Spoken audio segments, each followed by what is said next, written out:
Eu tenho muito a sensação de que o Fluminense jogou com a perspectiva de passar em segundo para, em tese, estar em um lado da chave que é um pouco mais acessível. Nesse momento, no desenho da Copa do Mundo de Clubes, a gente tem um lado da chave com PSG, Bayern de Munique, agora o Borussia Dortmund, e esse lado da chave ainda pode ter o Real Madrid, se o Real Madrid passar em primeiro. Esse lado da chave pode ter o Manchester City, se o Manchester City passar em segundo. É o desenho do momento, né? E o lado da chave em que o Fluminense está, além de Palmeiras e Botafogo, tem o Benfica, o Chelsea, ele Fluminense. Pode ter o River, caso ele River passe em primeiro, a Juventus e o Salzburg, né? Nesse momento é esse o desenho. Então, claramente de um lado da chave você tem times mais fortes. Você tem um Bayern de Munique, você tem um PSG e você pode ter um Real Madrid, muito provavelmente, né? O Real Madrid deve ser o líder da sua chave e pode ser que tenha um Manchester City. A gente está falando de 4 dos 5 gigantes aí europeus de um mesmo lado. Então eu tenho a sensação de que o Fluminense jogou com essa perspectiva. É claro que é uma perspectiva perigosa, porque se você toma um gol ali no finalzinho, você tá fora, não há margem de manobra, mas a gente não viu um Fluminense em cima, pressionando, criando, sendo perigoso, como ele foi, por exemplo, contra o San e contra o Borussia Dortmund.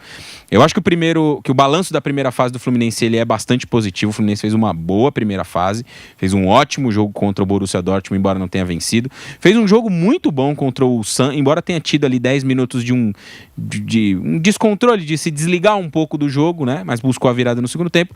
E hoje esse empate, eu pelo menos acredito que foi muito uma questão estratégica, pensando no chaveamento e no que vem mais adiante dentro dessa disputa da Copa do Mundo de Clubes. Não há jogo fácil, não há adversário para ser escolhido. O Fluminense pode enfrentar o River, é um jogo bastante complicado. Se isso de fato acontecer, pode ser o Monterrey, pode ser a Inter.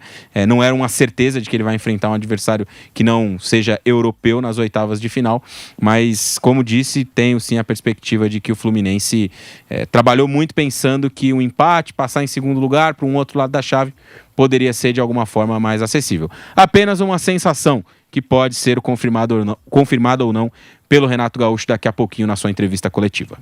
Inclusive, a gente citou muito isso ontem também no nosso pós-jogo, sobre essa possibilidade do Fluminense hoje entrar em campo pensando num empate, enfim.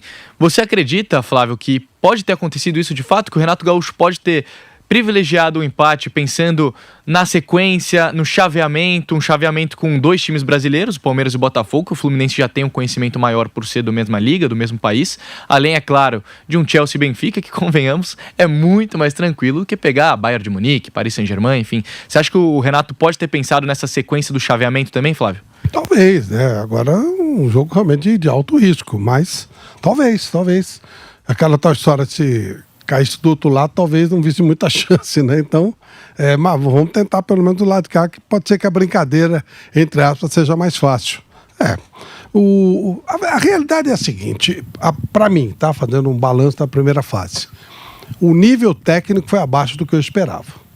Eu imaginava, sim, claro, os melhores times do mundo, os europeus, jogando mais do que jogaram, praticamente todos. E com isso abriu-se brechas para classificações inesperadas. Então, por exemplo, para mim, o Botafogo não tinha nenhuma chance de classificação. E ele se classificou. Ele ganhou do PSG, que é um negócio assim meio, né, fora. A própria vitória do Flamengo contra o Chelsea me surpreendeu. Mas se você for olhar bem, o Fluminense ele fez uma primeira fase correta. Não foi nada demais. O Palmeiras, que se classificou com uma certa tranquilidade, em nenhum momento jogou no nível que a gente já viu o Palmeiras jogar. E nem precisou disso. O Flamengo teve alguns momentos em que ele se superou, mas ontem a coisa foi feia. Time reserva, mas foi bravo o negócio. Então, eu acho que foi uma primeira fase da competição diferente do que eu imaginava que seria. E aí você vai ter algumas coisas do tipo, né? A chave que a gente está vendo, uma muito forte, a outra talvez mais frágil. Isso faz parte das competições. O Vampeta sempre fala da Copa 2002, quando o Brasil ganha, que ele começou a ver a Coreia do Sul fazendo o serviço sujo, né? Limpando a área. E no fim a gente acabou sabendo que era sujo mesmo, né? Que foi comprar o juiz e tal, mas enfim, tiraram a Espanha, tiraram a Itália e foi abrindo para o Brasil chegar. Faz parte da competição, isso faz parte. Você tem um lado mais fraco, um lado mais menos difícil, faz parte. E aí, se aconteceu isso, ok. O Fluminense usou uma estratégia que funcionou até agora. E agora com a gente, direto dos Estados Unidos, Mauro César Pereira, que está acompanhando em loco essa Copa do Mundo de Clubes, fazendo a cobertura pela Jovem Pan. Mauro, gostaria de saber de você, primeiro, muito boa tarde, o seu balanço, esse saldo positivo do Fluminense nessa primeira fase da Copa do Mundo de Clubes, agora com a classificação na segunda colocação do grupo. Mauro, boa tarde. Boa tarde a todos. Eu achei que o Fluminense, para mim, deixou a desejar. Os 2 últimos jogos foram bem preocupantes. Contra o pior time, o San Hyundai da chave, o Fluminense chegou a estar perdendo, teve que fazer um esforço para virar o jogo. O Luxo teve menos posse de bola, menos finalizações. O goleiro adversário não defendeu nenhuma finalização na direção do gol. Realmente o Fluminense fez um jogo aquém. Acho que é uma campanha muito abaixo do que se imaginava depois do bom jogo de estreia contra o Borussia Dortmund. E na próxima fase, independentemente do adversário, vai ter que jogar mais bola o Fluminense. Achei aquém o Fluminense do que a gente imaginava que o time poderia apresentar depois da estreia, né?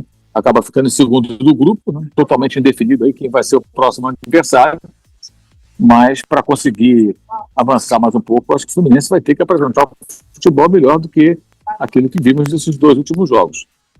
E até em cima dessas atuações ruins contra o San e hoje contra o Mamelodi, Mauro, você acha que seria o Fluminense um time azarão contra o River Plate ou contra a Inter de Milão, independente do adversário? Você acha que o Fluminense entra no mata-mata hoje como um azarão pelas 2 atuações negativas que teve nessa reta final de primeira fase? Acho que os outros 2, esses 2 possíveis adversários, né, pode ser o Monterrey ainda, né? Nenhum deles também até agora foi convincente, né? Eu acho que é um cruzamento que até pode ser favorável ao Fluminense, porque os 2 também estão aquém. A Inter passando por um momento de transição, perdeu seu treinador, a derrota na final da Champions League por 5-0 evidentemente deixou sequelas. Ninguém passa impune por uma derrota como aquela numa grande final. Maior goleada da história das finais de Champions League, isso não é pouca coisa. E o River Plate do Galhardo até agora não se acertou, né? São muitas contratações.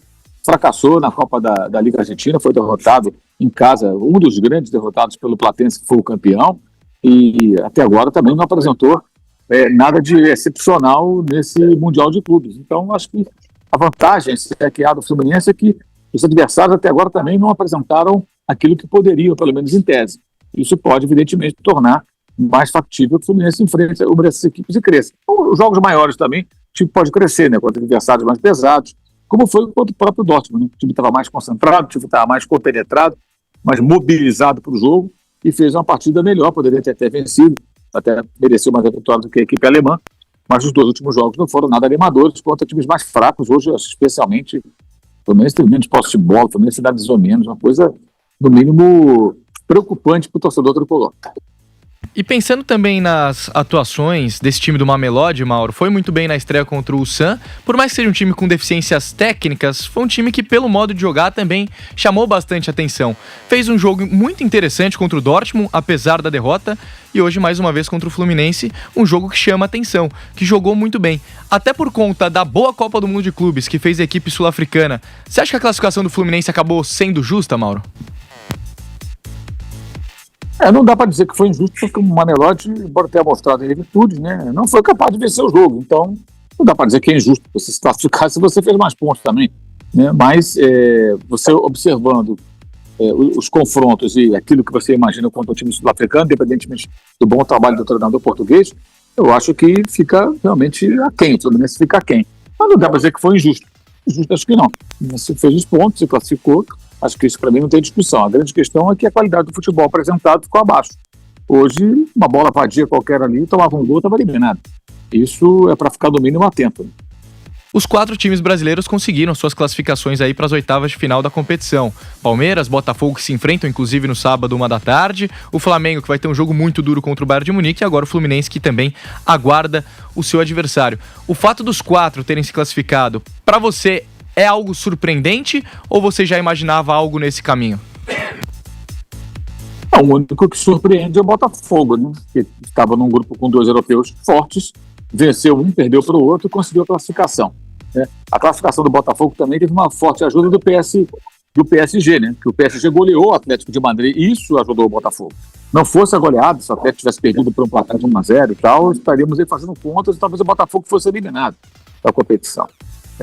Acabou que o Botafogo se classificou por conta da ótima participação defensiva da equipe nesses 2 jogos, especialmente contra o PSG.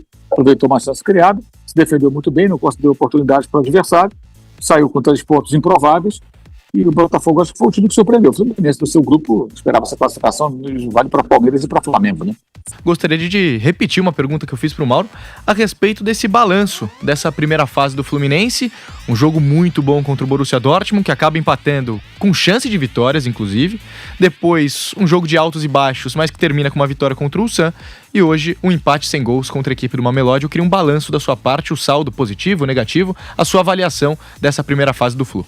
Acho que são 3 propostas diferentes, né? Em 3 jogos, 3 propostas diferentes. Primeiro, o mérito do Fluminense de fazer um grande jogo no sistema defensivo, em tentar segurar, e até teve a oportunidade de sair com a vitória contra o Borussia Dortmund. Esse é o primeiro ponto. O segundo, que é o mais preocupante, ele precisava e tinha a responsabilidade de vencer o Sam e jogou mal. O Fluminense jogou mal, exposto, e sofreu contra uma das 3 piores equipes desse torneio. Coloco aí Al Ain e tô descontando o Auckland nessa história, porque eu acho que o Auckland é uma coisa assim meio fora do comum para fazer uma avaliação.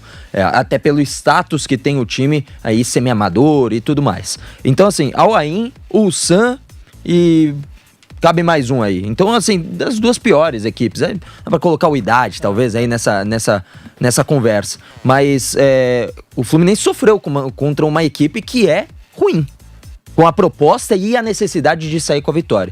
E hoje, a proposta era completamente diferente de só se defender ou garantir na parte defensiva apenas, ou vencer. Era tentar um segundo lugar, que eu concordo com aí. Me pareceu que ele jogou para conseguir o segundo lugar e fugir de uma chave um pouco mais difícil.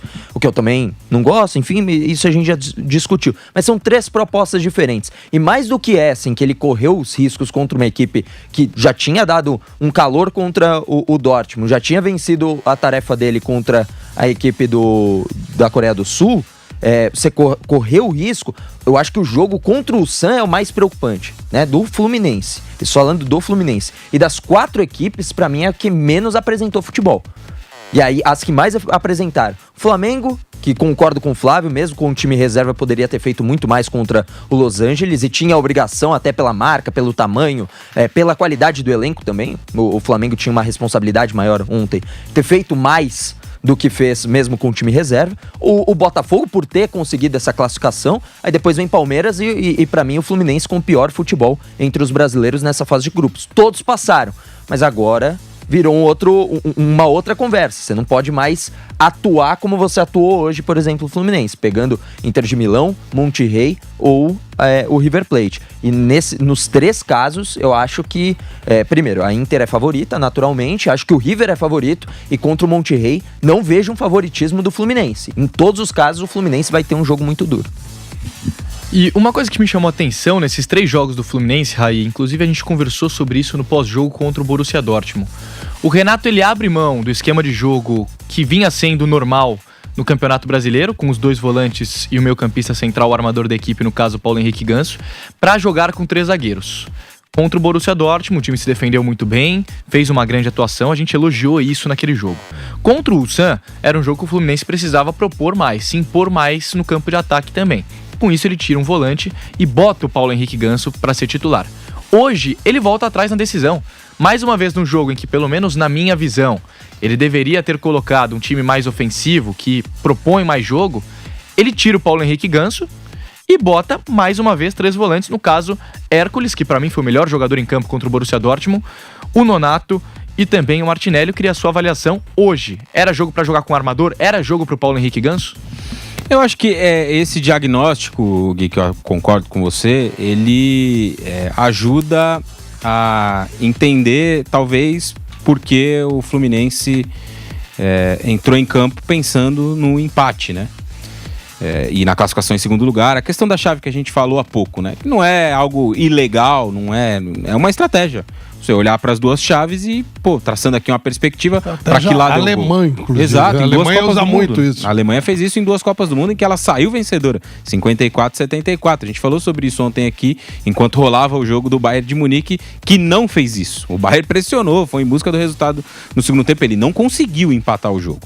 Então eu acho que esse aspecto da escalação também demonstra um pouco dessa preocupação do Renato. Rechear um pouco mais o meio, ter um time mais sólido defensivamente, mais forte na marcação. Eu acho que do ponto de vista de marcação, defensivo, né, de solidez, nessa primeira fase, tirando ali um apagão no jogo contra o Sun, defensivamente o Fluminense fez uma ótima primeira fase. Ele tomou gols em apenas um jogo, 2 gols contra o Sun, que foi, repito, em um momento muito específico daquele jogo. O Fluminense deu uma desligada ali, o que no mata-mata é fatal. Se você der uma desligada e tomar 2 gols, a chance de conseguir dar uma volta e vencer por 4-2 é difícil. Agora o Fluminense vai entrar em um outro campeonato, né? Não é mais o Ulsan, não é mais o Mamelodi, que são bons times dentro da realidade continental deles, não para uma Copa do Mundo de clubes. Então esse tipo de vacilo não vai ser mais perdoado em um outro momento da competição. Mas essa escalação especificamente de hoje, com o meio mais recheado, com os laterais que jogaram o jogo mais defensivo em tese do Fluminense, ou o jogo que ele queria mais força na marcação, que foi contra o Borussia Dortmund, porque a gente pode até lembrar e trazer para análise nesse sentido, né? O primeiro jogo ele atua com Samuel Xavier e René nas laterais. Jogadores mais sólidos, mais fortes na marcação. Chegam à frente, podem apoiar, mas são jogadores de uma composição defensiva maior. No jogo contra o Sun, ele troca os dois. Ele joga com o Guga na direita e na esquerda joga o Fuentes, né? O menino que joga até com a camisa 12, em homenagem ao Marcelo. Então, ele traçou essas estratégias diferentes nesses 2 jogos e hoje ele voltou para um time mais sólido, mais equilibrado. E repito, na minha visão, eu penso que por conta da questão de ter o empate como a grande alternativa, né? O grande objetivo, melhor dizendo. Empatar o jogo para passar em segundo e ir para um outro lado da chave. Cada vez mais, depois de ter visto o jogo, olhando para essas opções, estou convencido de que foi essa a opção do Renato. E não duvido daqui a pouco na entrevista coletiva ele dizer que sim, porque o Renato é um cara muito autêntico, muito sincero, ele não é muito de esconder. E o que ele fez não é ilegal, não é imoral, nada disso. Ele traçou uma estratégia. Você pode gostar ou não, você mas pode tá achar dentro legal, da regra. eu acho perigoso, por exemplo. Né? Mas eu já usou até em vôlei. Então, não é ilegal o que ele fez. Em Copa do Mundo já teve casos que aí até começou a prestar atenção de ter os jogos do mesmo grupo no mesmo horário. Já teve jogo que ficou os caras socando bola ali, fizeram 1-1 só pra não deixar tão na cara no resultado depois, mas os dois se classificaram com empate. O que ele fez não é ilegal, cara. Pode ser uma estratégia perigosa. Você toma um gol Total. ali no fim, porque no fim o Mamelodi se soltou, foi pra cima. Se você toma uma um gol, você tá equipe fora. que fez frente contra o Borussia Dortmund. Se a gente estivesse falando na última rodada de segurar um 0-0 contra o Sun, né, um 0-0 contra uma equipe mais fraca, faria até um pouco mais de sentido. Mas eu acho que o Fluminense correu um baita risco hoje. Correu um risco, e talvez ele tenha decidido correr. Mas o que essa minha opinião está apoiada no jogo que o Fluminense fez. O Fluminense não forçou pra ganhar o jogo em nenhum momento. Ele esteve confortável com o 0-0 durante o jogo inteiro. A reta final com Arias ali numa possibilidade de contra-ataque que num campeonato brasileiro a gente veria completamente diferente. Então, sim, é uma postura, é uma estratégia, não acho que seja condenável de verdade. Tá tudo certo, tá tudo dentro do jogo. Eu acho que o Fluminense optou por isso e todos esses aspectos que a gente tá falando aqui me levam a crer que foi essa a escolha do Renato pro jogo de hoje. E aí, Flávio, essa decisão de hoje entrar com 3 volantes pode ter sido tomada também por conta do bom jogo ofensivo que esse Mamelodi fez contra o Dortmund, fazendo 3 gols? Ele sabia que ia enfrentar um time que vinha pra cima, né? Aí se ele quis empatar ou não, aí a gente não vai saber nunca, a não ser que ele abra o jogo mesmo, né? E fala, não, foi isso mesmo que eu quis fazer e tal. Mas ele sabia que ia pegar um time kamikaze. Os primeiros, até antes da parada, uns 30 minutos mais ou menos, antes do primeiro tempo, o Mamelodi foi pra cima com tudo, tocou bola, tentou chegar, teve dificuldade de finalização, talvez pelos 3 volantes, talvez pela boa performance da defesa do Fluminense, mas foi o time que se impôs no jogo. E o time do Mamelodi é assim, ele praticamente não, em todos os jogos ele foi pra cima, né? Contra o Sun, contra o Borussia e contra o Fluminense, ele foi pra cima. Então havia necessidade, não dá para você ter o conforto de ter um jogador como o Ganso que não consegue acompanhar por uma série de fatores, inclusive físicos. Você ter um jogador desse nível, você poderia correr o risco de trazer mais ainda o time para cá. Então ele segurou para tentar conter essa teórica pressão, que acabou não sendo uma pressão que o Mamelodi não conseguiu finalizar tanto, mas era o time que tinha posse de bola. Então, sim, eu acho que foi uma estratégia para tentar segurar um adversário que toca a bola, que vem para o ataque, que não tem tanta preocupação defensiva e de repente numa bola de contra-ataque chegar a fazer alguma coisa. O Cano chegou a bater uma bola na trave e tal, mas era isso, quer dizer, preocupação com um time que ele sabia que viria para cima mesmo. A cara, né, do futebol da parte da África, do estilo de jogo da África Negra, de Senegal, de Camarões, de Costa do Marfim, eles jogam desse jeito. E eu gosto pra caramba, eu acho muito legal esse tipo de jogo. Eu lamento que um time desse saia da competição porque ele dá espetáculo, ele vai pro jogo. Eu quero, futebol, se me qualquer coisa, eu quero me divertir, pô. E eles jogam de maneira divertida.